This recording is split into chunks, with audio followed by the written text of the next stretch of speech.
안녕하세요. 절대값TV의 명품 PD 한 PD입니다. 제가 66년생이니까 이제 은퇴가 한 2년 내지 3년, 그죠? 그 정도, 3년이면 저도 은퇴해야 돼요. 이제 그 정년 나이상 은퇴죠. 자, 그런데 2차 베이비붐 세대라고 하면은 한 60, 이제 그게 좀 틀리더라고요. 보통 이제 한 66년에서 한 73년? 그 정도? 그죠? 그러면은 앞으로 5년 또는 길게 보면 한 7년. 그죠? 2030년. 그죠? 2030년이면 연차적으로 우리 베이비붐 2차, 1차는 벌써 은퇴했고 2차 베이비붐 세대가 이제 계속해서 은퇴를 한다는 거죠. 가장 가장 많은 인구, 1차, 2차 해서 그 가장 많은 이 사회의 어떤 경제 주축이 됐던 사람들이 다 빠져나간다라는 거죠.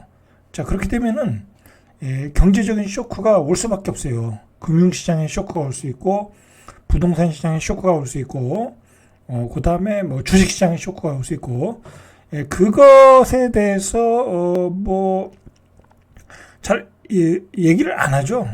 이제 막상 이제 닥치면 해결하자 그런 식인 것 같아요. 자, 그런데 아무리 봐도 심각하거든, 그 문제가. 그죠? 이제 얼마 안 남았거든요. 사실 제가 어떤 2차 베이비붐 세대의 중심이거든요. 제 나이가. 그럼 이제 제 나이 사람들이 다 은퇴할 때 되면 이제 쇼크가 오는 거예요. 이제 경제 활동도 못 하죠. 그죠? 이제 사회 은퇴하고 나가서 아무것도 못 하는 거예요, 이제. 당연히 쇼크, 이제 여러 가지 그 관점에서 쇼크가 오겠죠. 자, 그런 것 때문에 이 한국은행에서 그 보고서가 나왔어요. 어떤 이제 박사회가 용역을 줬겠죠. 오늘은 그런 내용이에요. 그래서 이 핵심이 뭐냐면 이 박사님이 이 연구를 해보니까 일본의 그 잃어버린 30년, 그리고 일본의 한 20년, 30년 동안에 극심한 경기 침체의 원인은 고령화였다라는 거예요, 고령화였다. 그러면 우리도 고령화가, 우리 경제에 쇼크가 될 수 있어요. 소위 말해서 우리가 집값이 부동산이 폭락한다, 그거는 이제 저출산 고령화잖아요. 이제 그런 문제로 이야기도 하고, 경기가 안 좋아서 경기 침체가 온다 이제 그런 얘기도 하고 그러는데, 부동산이 어쨌든 폭락을 하면 경기 침체가 와야 되는데 지금의 상황에서는 경기 침체가 잘 올 수가 없잖아요. 그죠? 우리가 옛날처럼 IMF 때처럼 경제 위기가 오는 것도 아니고, 그리고 요즘은 금리를 가지고 내렸다 올렸다 하면서 자유자재로 이렇게 경기를 조절하잖아요. 또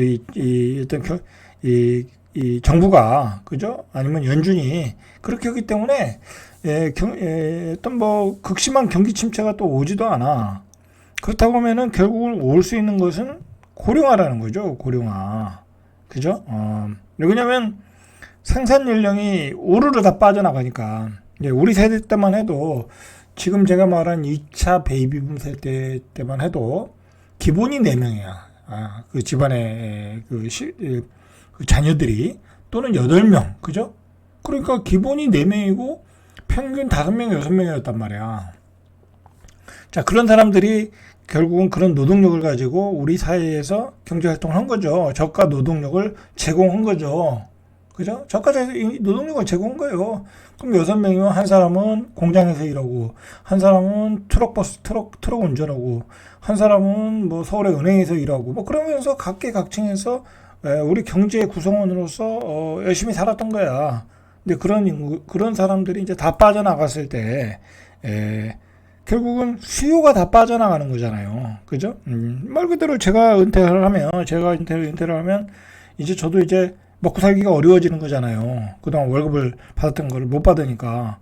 그러면 이제 경제 활동이 위축될 수밖에 없죠. 그죠? 그렇기 때문에 여러 가지 쇼크가 올 수 있다. 자, 그걸 한국은행에서 결국은 파악을 했는데, 사실 이런 얘기를 잘 안 했거든요. 정부가 나서서 이런 얘기를 안 했거든요. 근데 정부가 이제 코앞에 닥쳤잖아. 이 고령화, 초고령화 문제가 코앞에 닥쳤잖아. 그리고 이건 뭐 뒤에서 보겠지만 인구 현황판을 봐도 눈앞에 닥쳤어. 그러니까 커다란 쇼크가 올 수밖에 없어. 그죠? 그러니까 이제 소위 조금 부동산을 좀 잘 아시는 분들도 요즘 얘기를 해보면 야 이거 버블이 너무 많이 꼈다. 특히 부동산 쪽에 사실 뭐 집값이 올라가고 그죠? 서울의 분양가가 올라가고 서울의 집값이 올라가고 하는 과정이 뭐예요? 결국 많은 인구가 나왔고 그 많은 인구들이 좋은 입지를 찾으려고 그러고 서로 경쟁하듯이 뭐 그랬던 거 아니에요? 뭐 그래서 똘똘한 한 채로 결국은 폭발한 거 아니에요? 그게 결국은 꼭지의 징후가 아니겠냐라는 거 보면서 강남 아파트는 팔아야 된다라는 얘기도 하고 있는 거예요 지금. 그래서 파는 사람도 있더라고요. 뭐 그 말에는 완전히 동의할 수는 없지만 충분히 일리가 있는 얘기예요. 왜냐면 지금 강남 가서 좋은 데 살라고 하면 40억.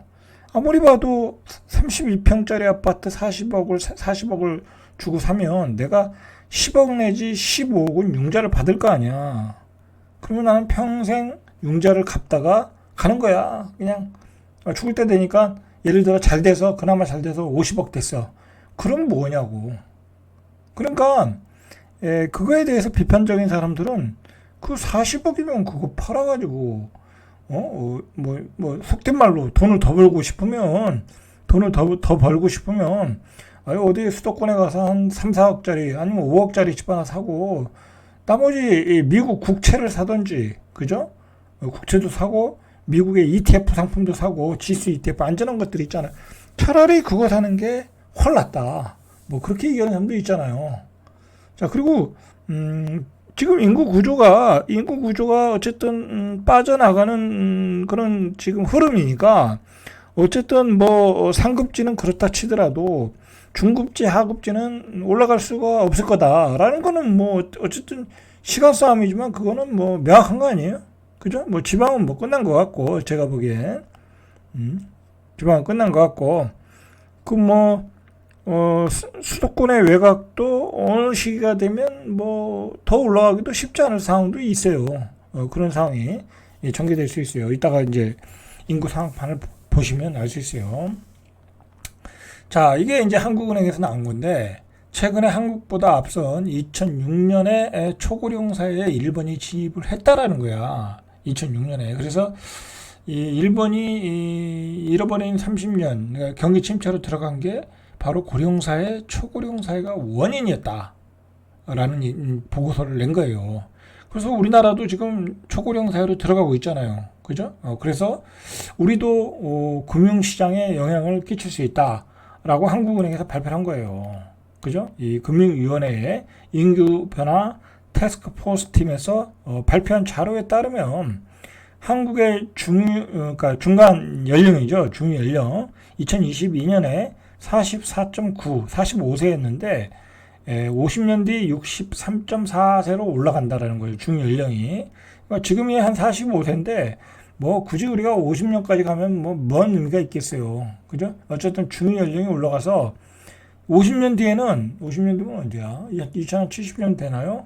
그때 되면은 중간 나이가 63.4야. 그러면 길에 서울시에서 이렇게 보면 반은 노인네야. 그죠? 이렇게 된다라는 거야. 그리고 인구수도 뭐 2072년에는 3,620만 명으로 줄어들고 뭐 어쩔 수 없어요, 이거는. 그죠?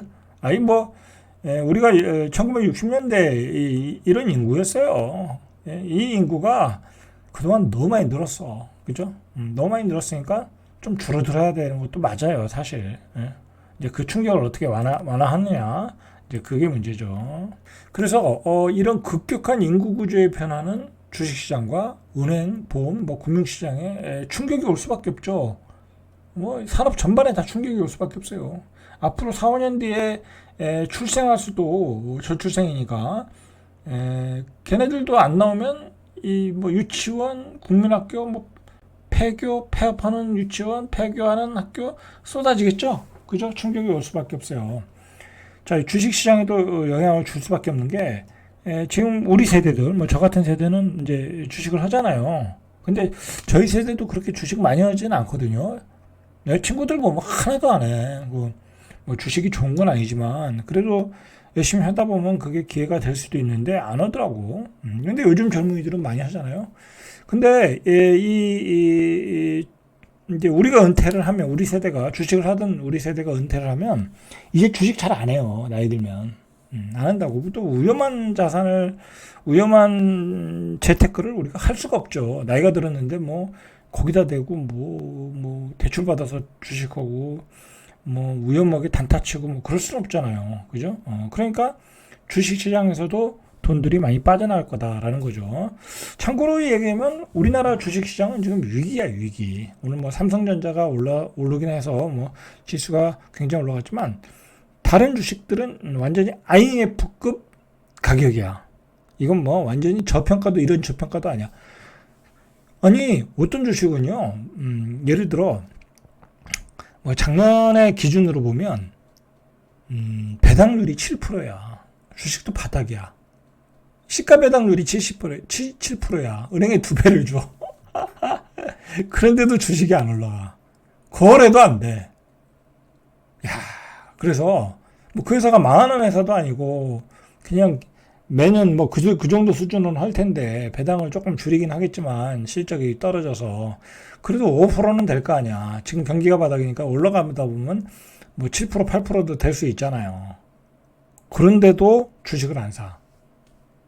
그리고 우리 젊은이들이 우리나라 주식을 하질 않아. 왜냐면 우리나라 대주주들이 완전히 도덕성이 뭐랄까 이 소액주주를 이 소액주주에게 아무런 배려를 하질 않아. 응?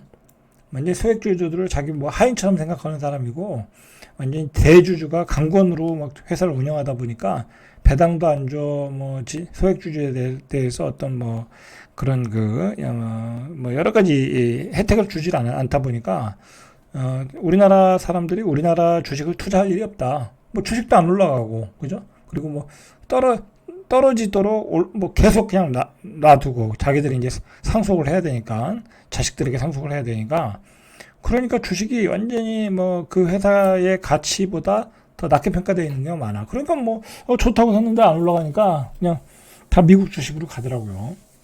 자, 이제 그래서 우리나라 주식이 좀 위기에 있어요. 그런데다가 이제 이 고령화 때문에 주식도 안 해. 그나마 이제 지금 제 나이 때 우리 베이비붐 세대 사람들은 우리나라 주식을 하잖아요. 미국 주식은 좀 생소하니까. 근데 그 사람도 다 떠나. 젊은이들은 주식 안 해. 그러니까 완전히 우리나라 주식은 그냥 무주공산이 될 가능성이 많아. 큰일이에요, 사실. 그러니까 정부가 지금 뭐 밸류업 프로그램을 만들고 난리를 치는 거야. 그러니까 외국인은 옛날에는 뭐 이것저것 많이 샀거든요. 저평가되어 있다고. 이제 그런 거 안 사더라고. 외국인은 그냥 오직 그때 트렌드가 되는 주식만 사더라고. 요즘은 반도체가 트렌드니까 반도체는 뭐 삼성전자하고 하이닉스, 뭐 한미 반도체 뭐 그런 것만 사잖아요. 그죠? 예전에 2차 전지 할 때는 뭐 2차 전지만 사고 그건 다 이익 실현했고 그러잖아. 그렇게 되고 있다니까. 그런 게 문제다. 자, 뭐 그 얘기는 그렇고. 자, 이렇게 해서 중장기적으로 이런 영향을 줄 수 있다라는 이제 보고서가 나왔어요.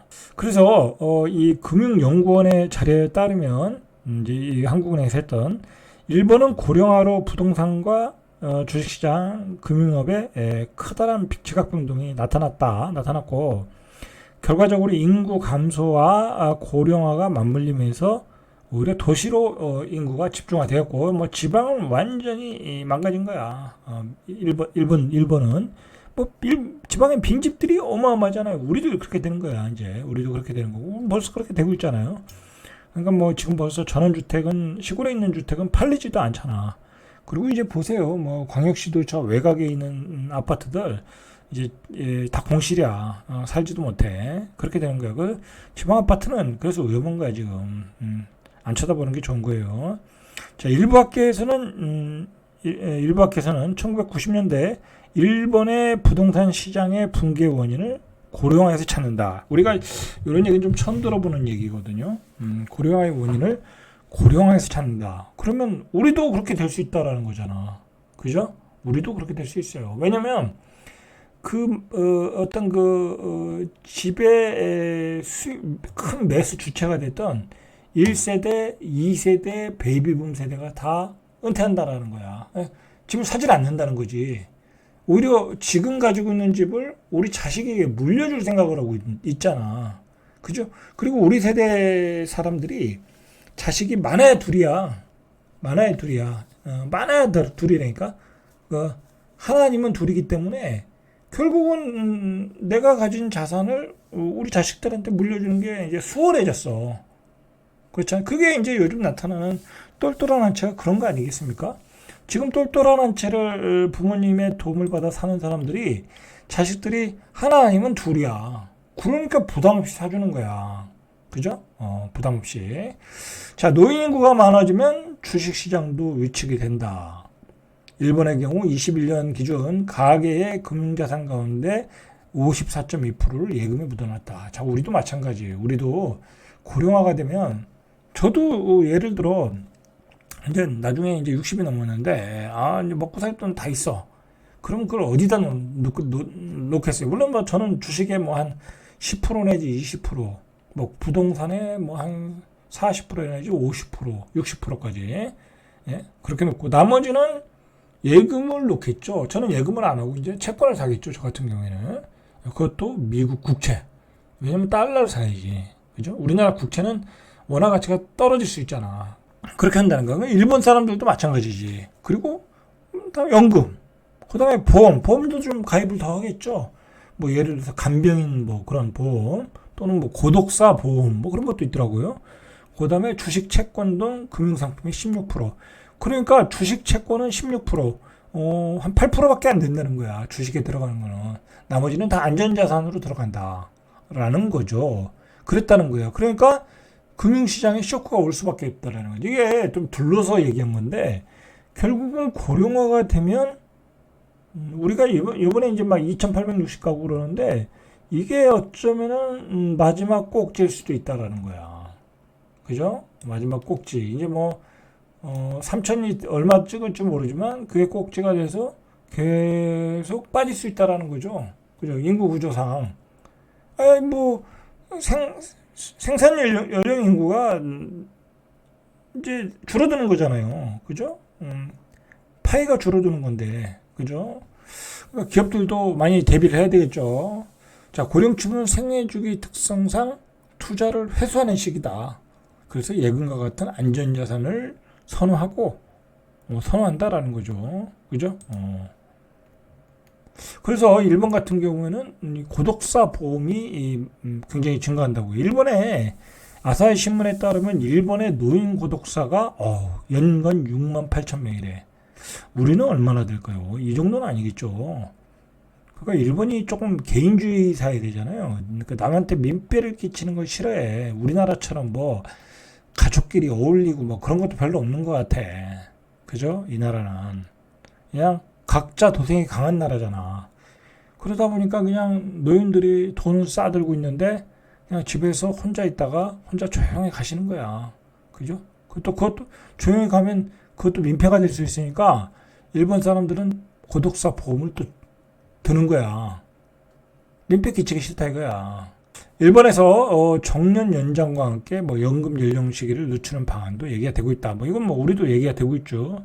60세에서 65세. 자, 여러분들 잠깐 얘기하자면 이제 저는 은퇴한 사람들을 많이 보거든요. 이제 제 나이도 그렇고 뭐 저희 직장에도 은퇴하시고 이렇게 일하시는 분들이 많다 보니까 보면은 별로 할 일이 없어. 은퇴하고 나오셔가지고 할 일이 없어. 진짜 한 250만 줘도 250만 원만 줘도 감사합니다 하고 일한다니까. 그죠? 뭐 연금 받고 뭐 250 받고 하면 먹고 살 수 있으니까. 근데 그것도 어느 정도 능력이 있어야 돼요. 그런 직장을 또 가지려고 하면 뭐 기술 자격증이 있어야 된다든지 아니면 인맥이 있어야 된다든지 아니면 뭐 컴퓨터 능력이 뛰어나다든지 여러 가지 능력이 있어야 돼. 그냥 되는 게 아니에요. 자, 여러분들 이런 점에 이제 우리가 앞으로 굉장한 이제 경기 불황이 올 수 있다라는 게 조금 명확해지는 것 같아. 그 원인을 일본은 고령화에서 찾았다. 그 고령화가 우리도 영향을 끼칠 수 있다라는 거죠. 자, 그러면 도대체 우리는 어떤 상황인가 한번 봐야 되겠죠. 그죠? 봐야 되겠죠. 자, 이게 제가 어제 조금 정리를 해 놓은 건데, 좀 그림이 보이실려나 모르겠는데, 자, 보세요. 2024년도에 중위 연령이 뭐 46세 정도, 뭐 2072년에는 중위 연령이 뭐 63.4세, 뭐 이거는 뭐 그렇다 치더라도 뭐 먼 기간이니까. 자, 이게 지금 2023년 기준으로 자, 이렇게 고령 인구가 이렇게 늘어나는 거예요. 그렇게 늘어나고 있어요. 이렇게 표로 봐도 우리가 알 수 있고. 자, 고령 인구가 늘어나고. 자, 이 생산 연령 인구거든요, 이게. 15세에서 64세. 자, 2023년에 생산 연령 인구가 3,657만 명. 그죠? 자, 2030년에 한 300만 정도, 한 200, 한 5, 60만 정도? 줄어드네요. 그죠? 줄어들어요. 급격하게 줄어들어요. 생산 연령 인구도. 자, 2023년에 3,650만 명, 2034년, 한 10년 뒤에 3,200만 명. 그러니까 한 400만 명 정도가 줄어든다는 얘기예요. 그러니까 이게 400만 명 정도가 한 10년 안에 은퇴한다라는 거야. 그죠? 우리 베이비붐 세대가. 이제 그렇게 보시면 되겠죠. 자, 그것만 봐도 쇼크가 될 수 있죠. 왜냐면 그 400만 명이 은퇴를 한다는 얘기는 이제 뭐 부동산에 대해서 관심이 없어지는 거야. 그죠? 언제 죽을지도 모르는데 뭐 집 사러 다니고 있겠어요. 그냥 그 자리에서 사는 거지. 그죠? 또 보시고. 자, 고령 인구 한번 보세요. 자, 이 고령 인구는 이렇게 급증을 해요. 이렇게. 지금 2024년도에 1,000만 명. 1,000만 명이 안 되죠? 1,050만 명. 자, 2034년까지만 보죠. 뭐, 너무 멀면 그렇고. 470만 명. 그죠? 딱 그러니까 은퇴한 만큼 늘어나네. 그죠? 은퇴한 만큼 한 20만 명 정도, 40만 명 정도가 은퇴를 한다. 자, 그죠? 보이죠? 그럼 우리가, 조금 젊은 인구를 봐야죠. 청년 인구를 한번 봐야죠. 청년 인구는 어떻게 되나? 자, 청년 인구는 2024년에 이게 1,000만 명 정도, 한 40만 정도요. 그죠? 1,040만 청년 인구 19세에서 34, 1,040만. 자, 그러면 2034년 850만. 중요한 거는 고령 인구는 늘어나고 청년 인구는 또 한 200만 날라가고. 그죠? 뭐 이거 당연히 쇼크가 오지 않겠어요? 19세에서 34세. 그죠? 한참 경제 활동을 할 인구들이니까. 그래서 이것 때문에 결국 금융시장에 쇼크가 오고 주식시장에 쇼크가 오고 올 수밖에 없다라는 거죠. 그죠? 자, 이걸 보면 우리가 이제 주식 투자는 어느 시기 되면 정리를 해야 돼. 어느 시기가 언제냐? 한 1, 2년 안에, 빠르면 한 2, 3년, 늦어도 2, 3년 안에 정리를 해야 돼. 이제 그만하셔야 돼. 뭐 이제 예를 들어서 해외 나가서 돈을 잘 버는 거는 괜찮은데 뭐 내수 기업들은 이제 안 된다는 거잖아. 그죠? 그러니까 주식들이 그렇게 밑에서 헤매는 것 같아요. 자, 이제 그런 주식들 반등은 다 팔고 떠나야 되는 것 같아. 그죠? 자, 인구 구조를 보면 우리가 주식 투자를 할 수가 없어. 그리고 부동산 투자도 할 수가 없어. 이게 지금 보세요. 10년 안에 19세에서 34세가 200만이 줄어들어. 근데 노인들은 늘어나. 그죠? 전체 인구는 뭐 줄어들지만 노인 인구는 늘어나. 근데 노인 인구들은 소비 주체 세력이 아니잖아. 특히 부동산에 관한 한 주체 세력이 아니야. 문제는. 아니라니까. 내가 은퇴하고 나서 집 하나 사서 한번 우리가 갭 투자해볼까? 그런 바보가 없죠. 나이 들어서 무슨 뭐 부경을 누리겠다고. 그죠? 그러진 않는다라는 거죠. 자, 그러면은 우리가 하나만 더 보죠. 하나만. 학령 인구 한번 보죠. 그죠? 학령 인구. 청소년 인구를 볼까요? 청소년 인구 9세에서 24세. 그죠? 이것도 의미가 있어요. 자, 2024년에 뭐 한 이게 한 760만이겠죠? 그죠? 760만이야. 밑에 볼까요? 2024년에 780만. 그러면 2030년에 670만. 한 110만이 날라갔죠, 벌써. 110만이 날라가는 거예요. 그죠? 이렇게 되면 이제, 당연히 이제, 이게 몇 분의 몇이야? 뭐, 거의 뭐, 한 6분의 1, 7분의 1 정도가 날라간 거죠. 자, 그렇게 되면, 이 교육산업도 타격이 오겠죠. 그죠? 자, 그 다음에 2034년에 580만, 한 200만이 날라가죠. 그죠? 자, 이게 쇼킹한 거야. 그죠? 뭐, 이런 원인으로 결국은 잃어버린 30년, 그죠? 잃어버린 30년이 온다라는 거죠. 9세에서 24세를 봤으니까, 자, 마지막으로, 6세에서 21세만 볼까요? 이걸 보면 좀 답이 나오겠네. 그죠? 최종적으로. 자, 6세에서 21세, 6세에서 21세. 대학생만 볼게요. 대학생만. 이건 뭐 많으니까. 189만 명, 한 190만 명, 2024년도에. 2030년도에 180, 한 8만 명 정도. 뭐 그렇게 줄진 않아요. 이 대학생 정도는. 그러나 34년에 되니까 180만 명, 한 100만 명 정도, 한 90, 한 6만 명 정도가 줄어드네요. 대학생은. 자, 고등학생은 100만 명. 그 다음에 24년도에 137만, 한 37만 명 많이 줄어요. 그죠? 한 고등학생은 37%가 줄어드는 거야. 중학생은 138만 명인데, 이건 몇백만이 줄은 거야. 한 500만이 줄어들었네. 한 10년 만에. 그러면은 24년에 138만 명, 중학생이 30년도에 110만 명. 이거 뭐, 큰일 났네요. 그죠? 이제, 당장 10년 안에, 중학교도 폐교하는 학교가 쏟아지겠네. 그죠? 그러니까 이 얘기는 뭐냐면, 이제, 폐교하는 지역이 많아진다는 것은, 그 지역에 살 수가 없잖아요. 내가 중고등학교를 초중고를 다니는 애들이 있는데, 그 주변에 폐교하는 학교는 다닐 수가 없잖아. 그러니까 인구 밀도가 떨어지는 지역, 그죠? 그런 지역. 예를 들어, 이 비아파트 지역, 그죠? 그리고 아파트 지역은 그래도 수요가 탄탄하잖아. 그러니까 이제 입지가 좋은데 아니면 못 산다는 얘기야. 그죠? 이제 내가 살다가 학교가 폐교돼서 없어지는 거야. 이 인구 구조를 보면. 자, 이거는 앞으로 계속 좀, 모니터링 해야 되겠네요. 그죠? 이거 사실 심각한 문제인데, 별로 관심을 갖지 않더라고요. 유튜브들도. 왜냐면 이게 좀 복잡하잖아요. 그리고 데이터도 없고, 뭐, 인구 통계만 나왔지, 이런 통계로 인해 어떤 결과를 초래할지를 잘 모르는데, 여러분, 지금 사실 엄청난 현실이 기다리고 있어요.